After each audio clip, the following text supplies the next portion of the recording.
It's a bit of a claim to fame, though, for the government, isn't it? Over 500,000 jobs created since they were elected. Well, we've seen a population increase of over 1 million, so you would expect some extra jobs to come along with that kind of population increase. And this is part of the problem, Kieran. Part of the reason why our standard of living has collapsed is our economy has stagnated. So GDP per capita recession, what does that mean in practice? Australians are experiencing a recession. The economy is going backwards for them. 18 years since we've seen this kind of stagnation outside of the pandemic.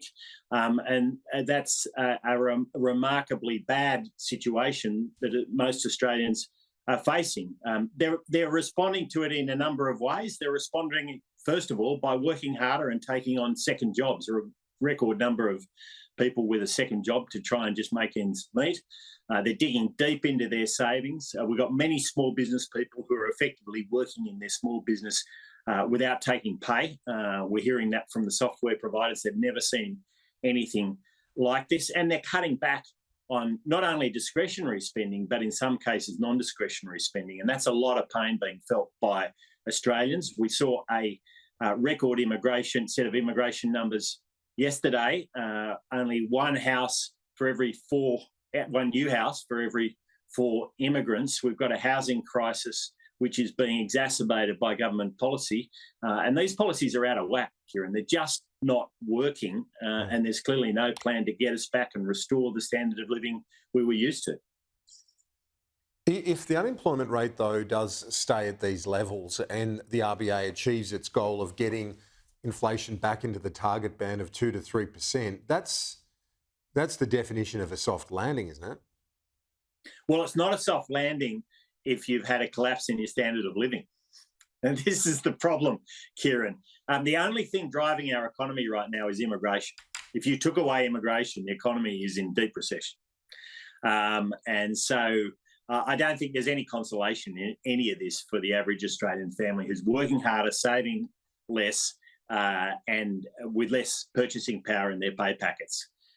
So there's really no consolation. What we need is a plan, a pathway forward to restore Australia's standard of living. That means getting industrial relations right, and that's been heading in the wrong direction. It means aligning immigration policy with housing policy, and that's clearly not the case at the moment. I mean, one new house for every 4 new Australians, come on, that's just not working. And you only have to look around Sydney now to see how badly it's not working. So Labor's policies are not aligned with the circumstances and the challenges we face, and Australians are paying a high price for that. A lot of it comes out of the university sector with international students and so on. It's one of our biggest export markets, isn't it? So it's that balancing act, isn't it? You don't want to smash the tertiary sector and say reduce the amount of students coming in because it props up so much of our higher education. What's your solution to that? Well, can I say this is not about being against immigration. It's about making sure that your immigration levels and your housing levels and the rest of the services and infrastructure you need are aligned. That's what it's about. And we're seeing a housing crisis where not enough new houses are being built at a time when we've got record levels of immigration. Well, that's just not sustainable. It's common sense, this stuff, Kieran. It's not complicated. I think most Australians in the suburbs and the regions right across this great country understand that something's out of whack, and it is. You see it in the numbers. We saw it in the numbers that came out yesterday, and I think Labor just doesn't get it. And I don't think they ever will, because it's just not, they don't see these common sense principles that I see Australians understanding every day. Do you think it's a good thing, just finally, we've seen the meeting between Paul Keating and the Chinese Foreign Minister, the other talks between the PM and the Foreign Minister with our largest trading partner. Is it good that that's back on an even keel, albeit with a couple of niggles here and there with, as I say, the Keating meeting? That to one side. Do you welcome the fact that those conversations are being had? I know Mr Dutton also met with Foreign Minister Wang Yi.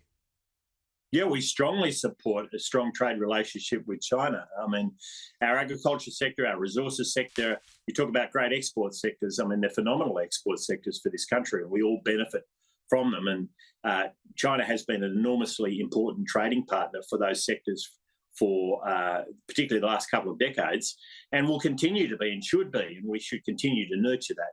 But we always need to make sure that we set the line in the sand as to what is acceptable and what's not. And as long as Labor's doing that, we'll always support strengthening those trade relationships, Kieran. That is a good thing, and it shouldn't be intermingled with other issues around immigration. I mean, immigration is an issue about getting the balance right, and making sure that Australians accept a strong immigration policy that we've always had, because it is aligned with the housing we have available and the services we have available. Shadow Treasurer Angus Taylor, appreciate your time as always. We'll talk to you soon. Good on you, Kieran. Thanks for having me.